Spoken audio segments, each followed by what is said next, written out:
ടൗണിൽ ഇറങ്ങിയ കാട്ടുപോത്തിന്റെ കുറച്ച് കൂടുതൽ ദൃശ്യങ്ങൾ നമുക്കിപ്പോൾ കിട്ടിയിട്ടുണ്ട്. പഞ്ചായത്ത് ഓഫീസിലും മറ്റ് വ്യാപാര സ്ഥാപനങ്ങളിലേക്കും കാട്ടുപോത്ത് ഓടിക്കയറുന്നു. കാണ്ടേത്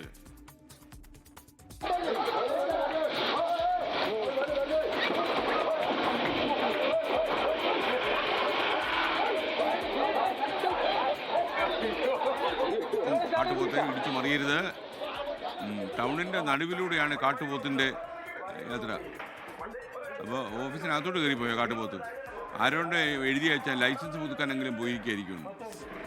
കാട്ടുപോത്തിന് കയറാൻ കണ്ട സ്ഥലമേ മനുഷ്യർക്ക് പോലും കയറാൻ പറ്റാത്ത സ്ഥലമാണ്.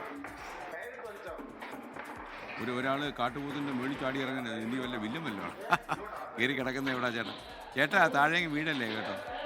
ഓക്കെ, എന്തായാലും വിരണ്ടോടിയ കാട്ടുപോത്തിനെ RRT ഇപ്പോഴും തുരത്താൻ ശ്രമിക്കുകയാണ്. പക്ഷേ ഇപ്പോഴും കാട്ടുപോത്ത് കീഴടങ്ങിയിട്ടില്ല. പഞ്ചായത്ത് ഓഫീസിലും മറ്റ് വ്യാപാര സ്ഥാപനങ്ങളിലും ഒക്കെ ഈ കാട്ടുപോത്ത് ഓടിക്കയറിയെന്നാണ് വിവരം. അവിടെയെങ്ങനെ കാട്ടുപോത്ത് കാട്ടുപോത്ത് മറിച്ചിട്ട കസേരയൊക്കെ നിവർത്തി വെക്കാൻ ശ്രമിക്കുകയാണ്. എന്തായാലും RRT കണ്ടില്ലേ, ഇത് ഭയങ്കര അപകടം പിടിച്ച കാട്ടുപോത്താണെന്ന് തോന്നുന്നു. അവൻ്റെ ഒളിഞ്ഞു നിൽക്കുന്ന കൊമ്പ് കണ്ടില്ലേ. ഓക്കെ, എന്തായാലും ഇപ്പോഴും RRT ശ്രമിച്ചുകൊണ്ടിരിക്കുകയാണ് കാട്ടുപോത്തിനെ കാട് കയറ്റാൻ. ഇപ്പം കാട്ടിൽ ജീവിക്കാത്ത കാട്ടുമൃഗങ്ങളൊക്കെ നാട്ടിലേക്ക് ഇറങ്ങി വന്നിരിക്കുകയാണ്. നാട്ടിൽ ജീവിക്കുന്ന മനുഷ്യരുടെ സ്വൈര്യം കെടുത്താൻ. നാട്ടിലെ ആൾക്കാർ കാട്ടിലേക്ക് കയറിയപ്പോഴാണ് കാട്ടിലുള്ളവരെല്ലാം നാട്ടിലോട്ട് ഇറങ്ങി തുടങ്ങി. കാട്ടുപോത്തെ അപ്പം ഞാനൊരു ഇടവേള എടുക്കുകയാണ്, പിന്നീട് വരാം.